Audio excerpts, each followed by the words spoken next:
And often what you can do is, if you have a bigger piece, is just spritz a little water on it. Yeah, like so that's cracking. So I'm gonna put a little water on it and just let it sit for a moment and it will soak in.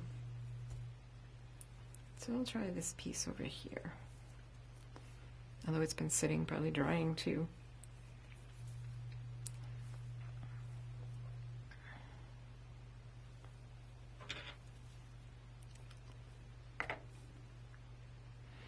The oil isn't going to hurt the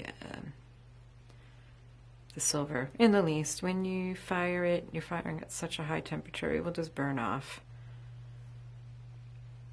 Okay, that's a decent little mushroom cap. So I would say, you know, this rolls out very similarly to polymer clay, especially if you've been working with polymer for a while and you've developed a light touch. I think you won't have any problems. So I'm going to give that a little bit of a curve. And then I think I'm going to put it right here. All right, be generous with the slip.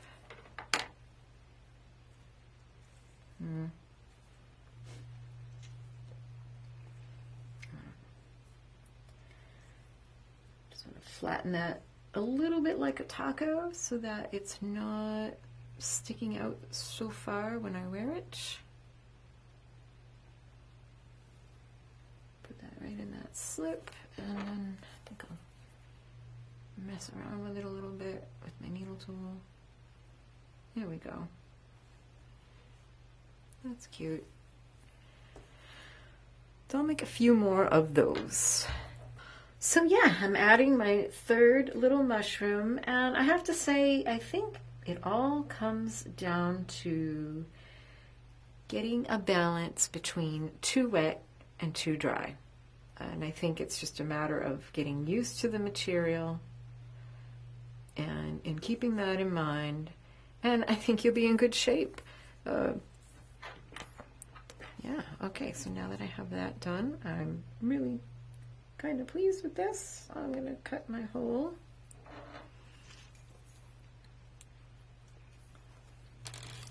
And set that one aside to dry. You can come in, you can,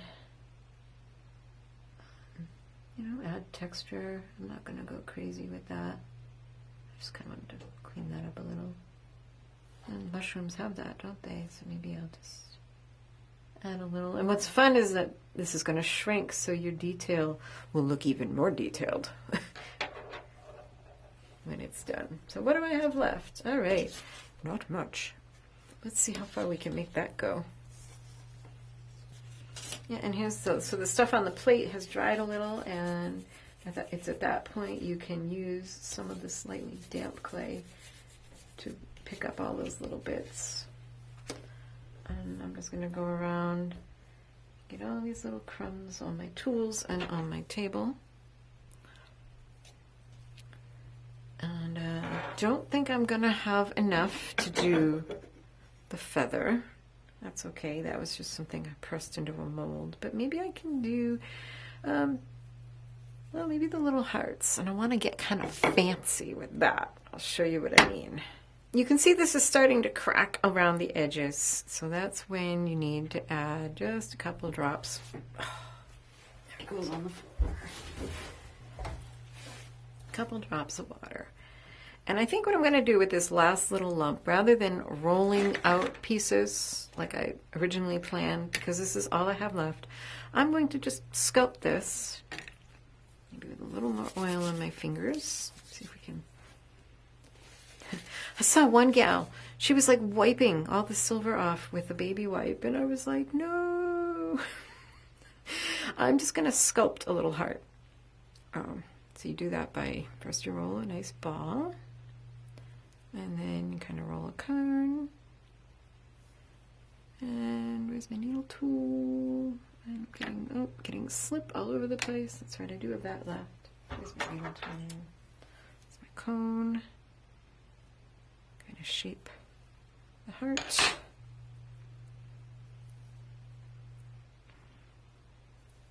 Oh, that's cute. Oh, and you know what? I made some little fine silver jump rings. I happen to have some 18 gauge fine silver, and what you can do is embed it right in there. So I'm actually going to kind of open that. And you want to bury it a little deeper than you might think, because remember, the heart is going to shrink, but the jump ring isn't. And you can only do this with fine silver. You don't want to do it with sterling or silver filled. It has to be fine silver. So I'm going to put that in a little deep. And maybe come in with some slip and fill that in.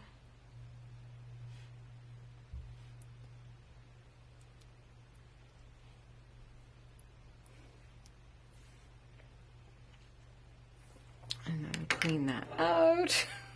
Maybe too much slip. Notice I put the split of the jump ring down into the heart. And well, that's cute. I want to give it a little texture. This is just some burlap ribbon that I coated with Mod Podge, so that I wouldn't stick and leave fibers in my polymer clay. But that should work. I'll just oil it up and flatten it a little more and give it some texture. That's kind of cute. Maybe I can do the back too.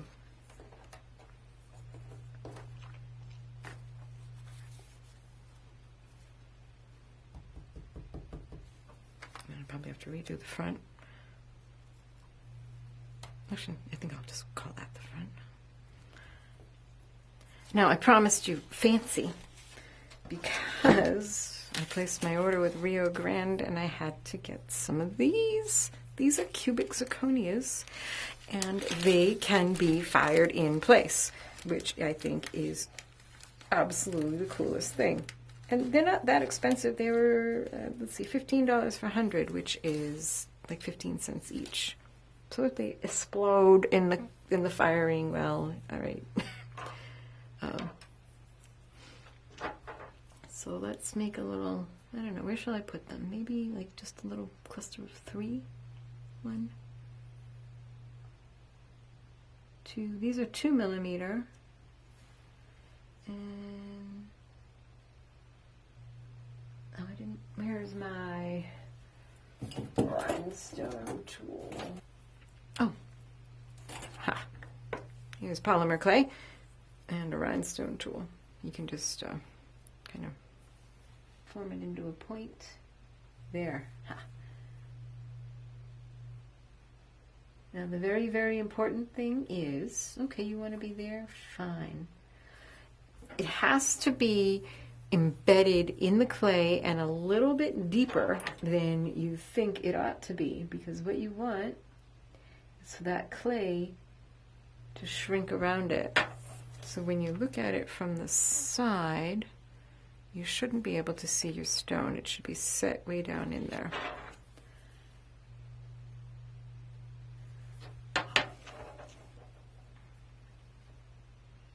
So you can do this with any stone that says it is kiln, it's able to be kiln safe is the term.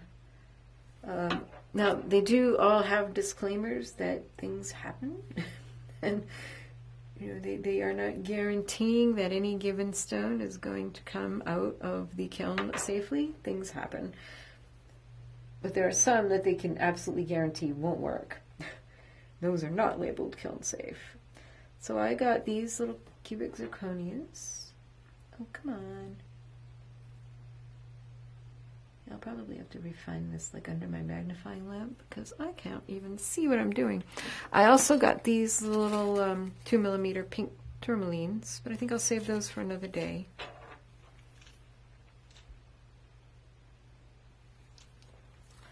So I'm going to finish setting these, and I may come in and maybe fill in those cracks with a little slip and let these dry completely.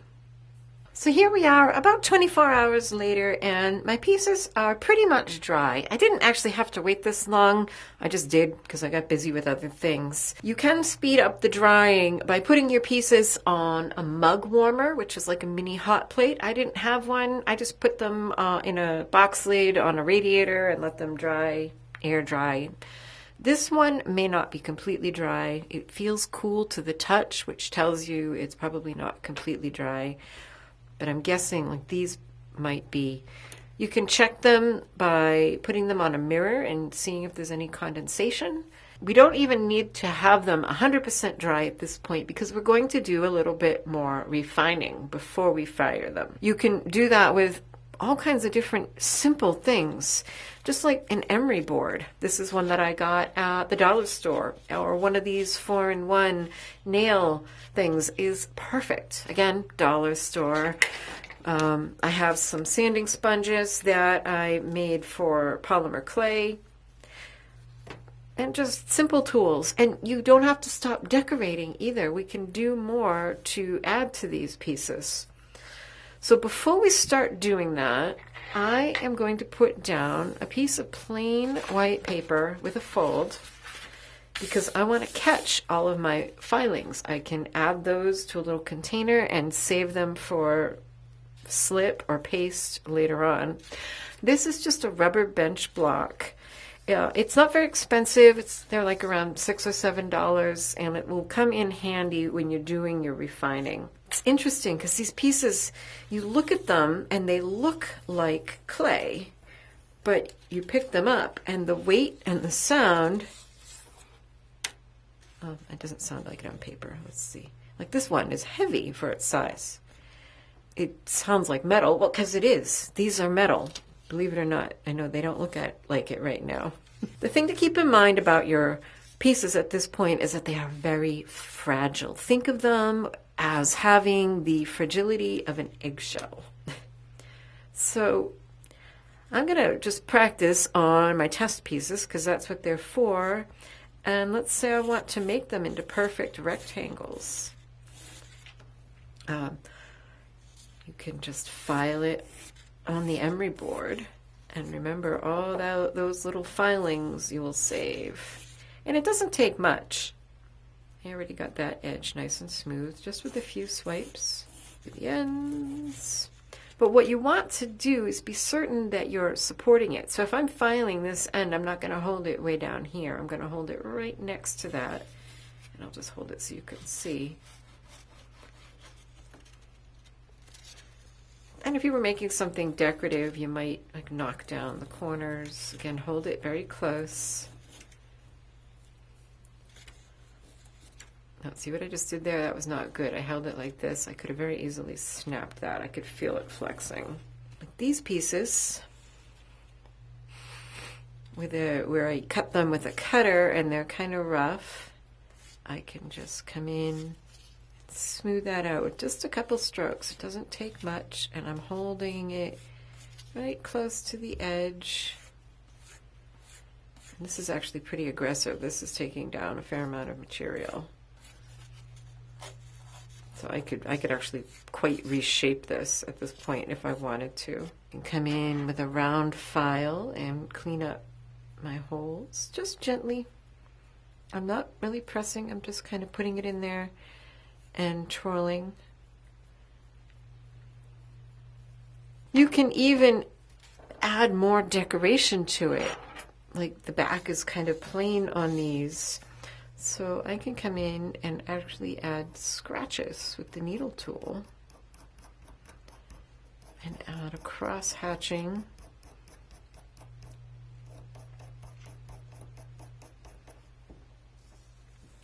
Can you see the silver? That's interesting. I don't know if it's showing on camera, but as I'm doing this, the light reflecting off of that, I can see silver. That's kind of exciting. I mean, I know what it is, but it's sort of hard to believe it looking at this lump of beige clay.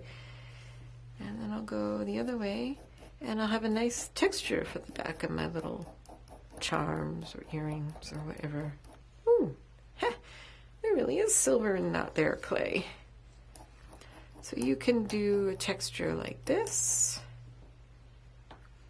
You can do a little like squiggle. Now that needs some sanding big time. Actually, that might need some filling, but I'll just show you. You can just take your tool and do little squiggles, or you could do little circles and make a pattern, and it would just be a nice subtle pattern on the back. Just make sure that it's supported as you're pressing on it, which is what this rubber block is really nice, because it kind of lifts your hands up from the surface. And this was recommended by Jenny Vestrel in her Craftsy class. It lifts your hands up, and it's easy to brush the little silver bits off. So you get the idea. I'll finish that in a bit. And I can sand this the same way. And if there are areas that need patching, I can do that too. Like, I'm looking right there. So just a minute ago, I spritzed a little bit more water in my dried up slip. This was entirely dry. So I just added a couple spritzes, mixed it around, and I can use that to fill that in. And maybe that area, and I'll probably have to redo my texture. In fact, you can paint the whole thing with slip if you're not happy. You can just repaint that whole thing, then let it dry and go back and refine it. When it starts to get thick, you could come in and kind of, make it look like a stucco texture. So what you do for surface design does not have to stop with it being dry. You can add anything to any stage, just like I added finished fine silver wire to the clay. You can layer shapes, so I could put one of these, I could put them back to back, or if I had another piece, a bird or something that I wanted to put on here, you could just do some a thicker mixture of your leftover clay, that would be paste, and use that to glue them together. So you can add this, basically what I'm trying to spit out is you can add this in any form to itself, whether it's clay, whether it's fired, completed fine silver, whether it's paste or slip. You can add it to itself at any time and change it and layer it. As far as torch firing goes, they do recommend no more than 25 grams, which is a good size piece. Wow, this is so weighty. It's so strange. It looks like a piece of ceramic, which should be light, and it's got some weight. So let's see. So like this one, it's got all these rough edges. So I'm going to use this. And I'm going to move that out of the way before I make a mess. So let's see. And I want to kind of round those edges. So that's what you can do with the block. And I'll kind of hold it up so you can see. I'm going to just make sure that it's as fully supported as possible as I'm doing this, so I don't break it. But if you break it, you can just add some water to the edges and add some slip in between and repair it, let it dry, and then refine it again.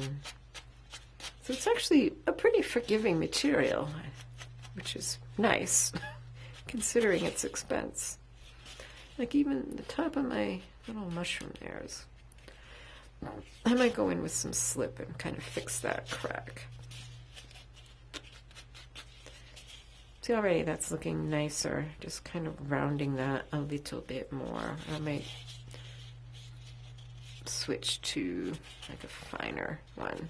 So take your time with this step, because with every step, it's easier to do it the previous step. What I mean by that, so it's easier to shape it and get everything in there when it's clay and to get your shapes right. And then it's easier to do the refining and such when it's at this point than when it's metal. But you can still, of course, sand and texture and do things to metal, hammer it, drill it. So you can see how much nicer this side is looking already than that side, but just a little tiny bit of work. One more thing I wanted to try is this. I do want to come in with some slip and fill that in, so I will probably do that. But I wanted to, that texture just kind of got lost, so I wanted to add just some scratch texture. So I did it on the other pieces with the needle tool. I thought it would be, yeah, that's going to be cool. Just kind of looking all over. You can carve it, so if you have little wood carving tools, you can actually come in and carve it. It's kind of one of those materials that you can apply techniques, sort of like polymer clay, you can apply techniques from all kinds of other materials. Now do make sure, if this was going to be my final, make sure that you have cleaned it off and brushed off any little bits, because those will fire on there and end up being a permanent part of your finished piece. This, however, what I'm going to do, I'm not happy with all these cracks and such. And similar to what I did on the toggle, I'm going to come in, and this is nice because my slip has been sitting and it's getting thick, so that's good. I want it closer to a paste. I'm going to come in and just fill in those cracks. Also, if you have a surface that's just a little rough, you can just come in with water and add some water, and that will help smooth it out. Let it dry, of course. So you can do all this refining, and then make sure your pieces are 100% dry. And then we get to play with fire. So my clay pieces are for the most part dry, and some are ready to be fired. You'll notice that my setup is a little bit different here. The lighting and sound are going to be a little different. Most of the time I record in my little basement recording studio, which is a small, partially soundproofed space. It's also enclosed and doesn't have much ventilation to speak of, so that didn't seem like a good plan. So I'm in my upstairs studio. But I just wanted to show you these pieces are dry. I've spent some time refining them, and I love how the silver started to come out as I went in, and I used a needle tool on these and enhanced the texture, added more texture, added like a scratched texture to the back. That back is a mess. If I had more clay and more time, I'd definitely fill that in and make it better. I actually broke this toggle when I was sanding it. It broke in these thin areas. But I was able to just follow the directions that Jenny gave in her class on Craftsy. You just add some water and then some slip, and because this is a very organic texture, it doesn't show. If it was a more regular, like geometric texture, it might be difficult to hide. And this one keeps breaking. This hole is a wreck, so I'm still working on that. But I am going to show you how I fire these test pieces. One, I'm going to overfire. They recommend you do that so that you know what it looks like when your piece is starting to melt. So if that starts happening when you're doing a piece that's important to you, you can stop and back off. So the things you'll need for firing are pretty much the same things that I've used many times for annealing metal. You'll need, of course, a butane torch and some butane fuel to fill it. You'll need some kind of surface, like a fire brick, or you can use a charcoal brick. Both of those will work. And some kind of surface to put it on. This is an old cookie sheet that I think I found at the thrift store. It works great. So that will protect my wooden table surface that's here. If something should fall off the fire brick, it's not going to scorch my surface. And I also have a bowl of water for quenching. Quick note, if you have pieces with stones, like this one has those little cubic zirconias, don't quench it in water. Instead, just leave it to air cool. And some safety glasses, always a good idea when working with fire. And a pair of cross-lock tweezers so you can pick up your piece and quickly dunk it. Actually, what's more likely is you kind of nudge it off with the tweezers, and then you can pick it up and dunk it in the water. And that will immediately cool it, and you can pull it out. One more thing you'll need is a timer. Most of us are just using our phones these days. Now, interestingly, all of the older videos that I have seen for firing this PMC3 says to fire it for 2 minutes. But my little directions, I finally read them, says 10 minutes. I looked it up online and found a little more recent website that said at least 5, but 10 is for the strongest. So I'll probably put on a good podcast or some music on my headphones and fire away for 10 minutes. My torch is freshly filled with fuel, so all right, onward. So I just need to light my torch, and every torch is a little bit different. Sometimes you need like 3 hands to do it. There we go. And as you're looking at the flame, the hottest part is at the end of the tip of the blue cone right there. That's the hottest part. So we're just gonna do a nice, gentle, even, all over even. Oh, and that is the binder burning off. That cellulose binder, you'll see it's starting to curl up because it's shrinking as that binder is burning off. And then we just want to get it to a nice, even salmon orange glow.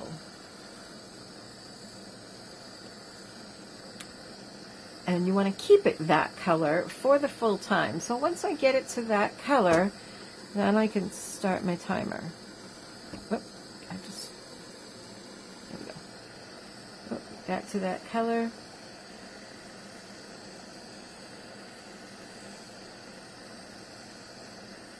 And if it's starting to get a little hot, starting to get red, you want to back off. You just want a soft salmon color. Now notice that other test bar that I have on the fire brick. I don't have the flame on it, but I can guarantee you that that is getting hot. So keep that in mind. So some other things about firing. Oh, yep. Wait until the binder's burned off and it's reached the color before you start your timer. Also have your tools nearby and ready. So I've got my tweezers nearby, my bowl of water nearby. It's a good idea to know where a fire extinguisher is. But, if you're careful and pay attention, choose your time wisely so you don't have children and pets running around. It's really not a big deal. It's not as scary as it seems. One tip that I saw was if you are firing pieces like my little heart that has stones in it, you want to flip it so the stones are face down on the fire brick, probably so they're not getting the full blast of the flame on them. I think that will. And some may break. If you're only going to wear eye protection some of the time, then while you're doing stones is the time, because you don't know. Because anytime you're doing stones, no matter how kiln safe it says they are, there is always a possibility that something will burst. A little flaw in the stone will cause it to explode in the heat. And all I'm doing is trying to keep the color consistently up to that salmon orange.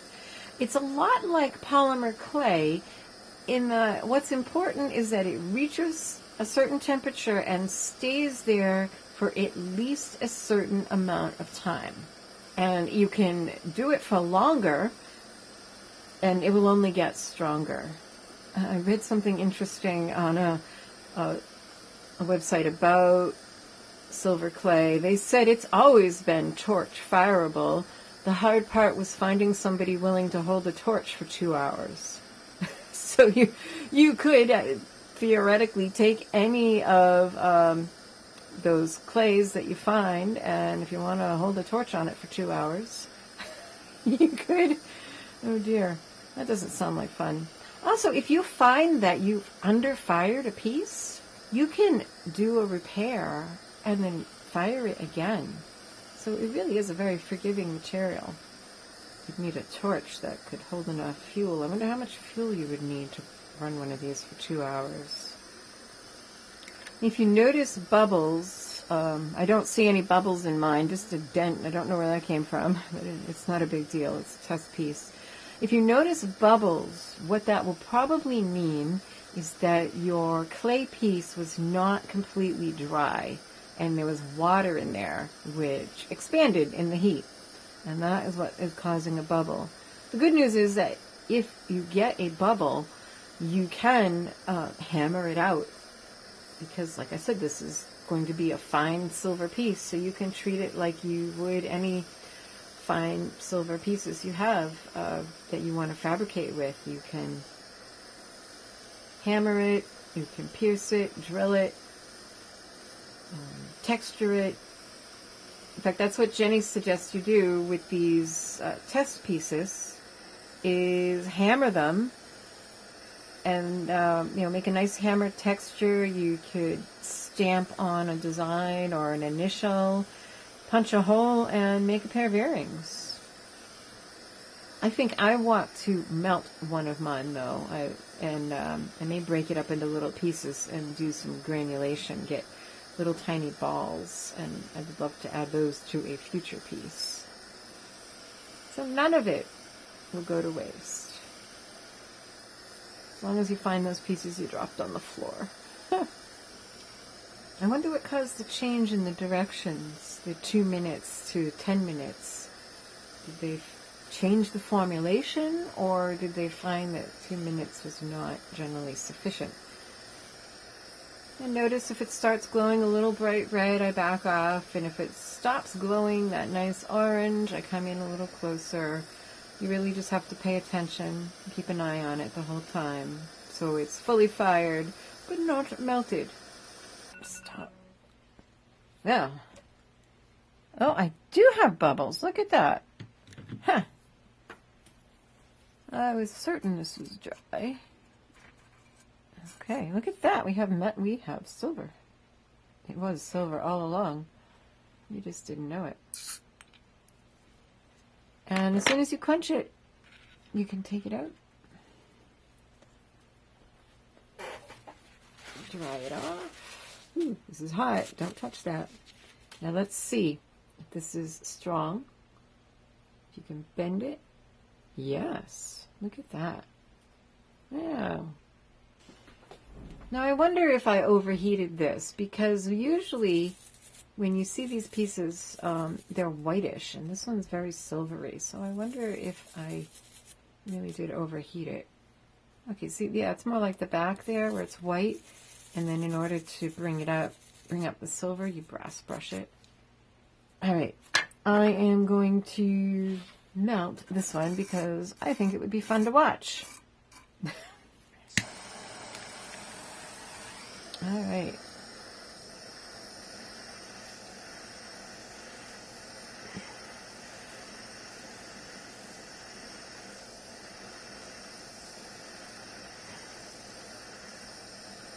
I'm just going to flame off in a moment.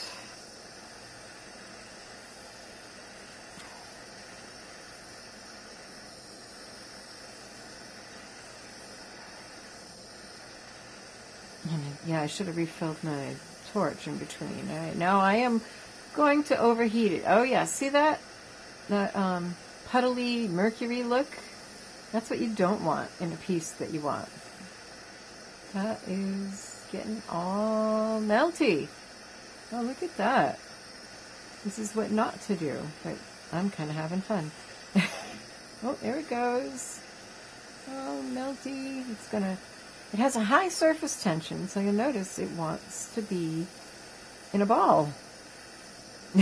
and that's what it's doing. It's balling up. Look at that. Wow. But did you see that kind of mercury, ripply?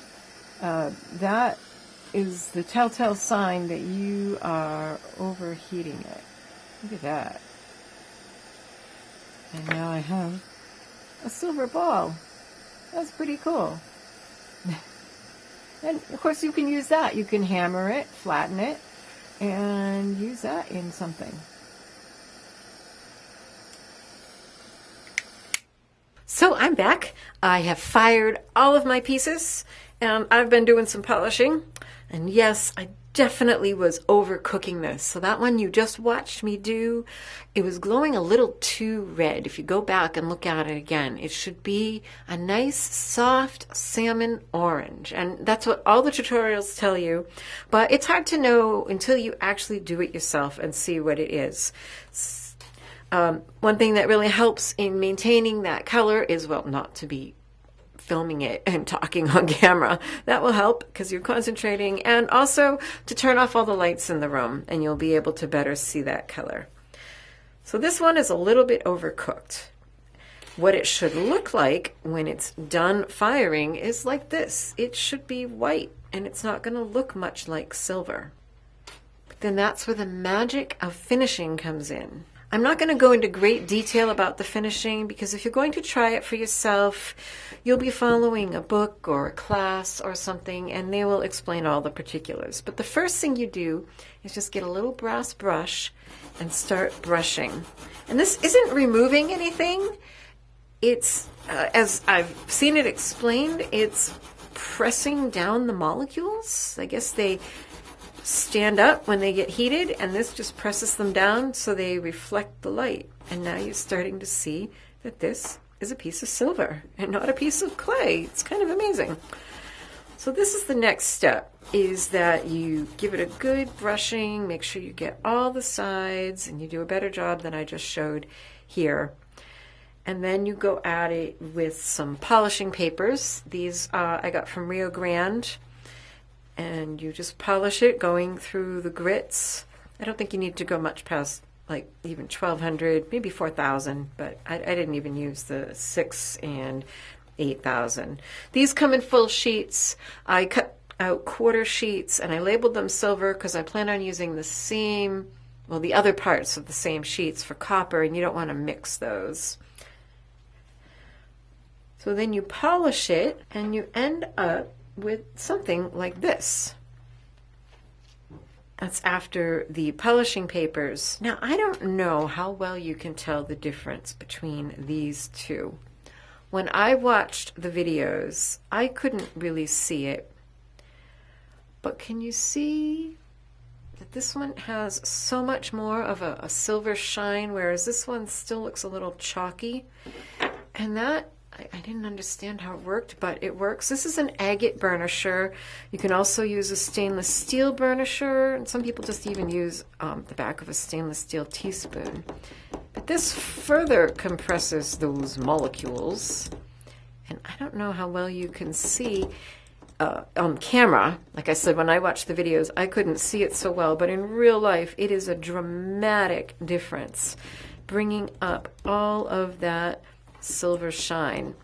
So you just kind of go over the whole thing and it's almost like you're coloring in silver and it just starts to come up, especially on these wide flat areas.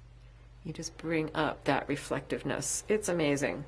Once you're done with that, you can then go at it with a Pro Polish pad. And then if you want to bring out your color even more, you can antique it with liver of sulfur. So here is my toggle ring. I have to finish the toggle bar, and I think this is going to be a perfect size for this. I was kind of pleased about that because I was sort of guessing, but I love how the liver of sulfur brings out my texture, and then after you liver of sulfur it, you go back in with the Pro Polish pad and just leave the black to show off all your wonderful detail. Oh, and by the way, this is the one I had to repair, and you can kind of see it. One of the repairs, another one is like over here. So it is possible. This snapped right off when it was bone dry, and I was able to fix it. And I thought you might be interested in seeing this is the actual size of this piece. These are the ones I made in polymer clay, but this is exactly what this size was before firing, just to kind of give you an idea of the shrinkage. And the same with these pieces. They were this big before I fired them, and then they shrank to about this much. Yeah, just to kind of give you an idea. And these are my bead caps. I was really pleased with how these came out. They just accent my kind of organic bead sort of perfectly. How very satisfying to make custom findings. Here's my little sculpted piece with the mushrooms, and I'm really happy with it. I mean, I could have done a lot more. I could have done a lot better at finishing this before it was fired. Probably finished this edge. I should have cleaned that up before I even put the mushrooms on, and made the backs better. And next time I'll know that, you know, what you put in is what's going to come out. Nothing's going to smooth over or melt or improve. You're going to get exactly what you put in, just a little smaller and solid metal.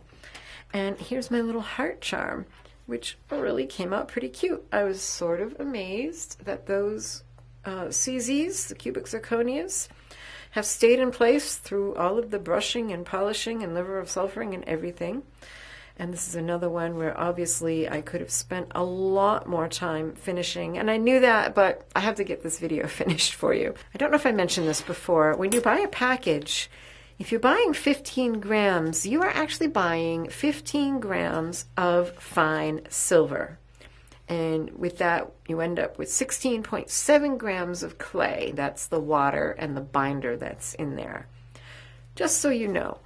So what I have here on these 10 pieces I was able to make, so 2 practice pieces, which ended up being about 1 gram each. I have 2 little earrings or dangles, toggle bar set, a pair of bead caps, a little charm, and a pendant. And this is a total of 15 grams. This is 4 grams. This is 2. These are 1 gram each. Actually, all of the rest of these are about, well, it's as close as my scale gets, about 1 gram each. So if you only bought a 5 gram package, you could make like 1 test piece, 2 charms, and a toggle set. Just something to keep in mind. I hope that you'll give it a try. Just read some books, watch some classes, gather your supplies, do some practice in polymer clay, and then jump in. It is, as I've said a few times, very satisfying, and I think you'll have a lot of fun.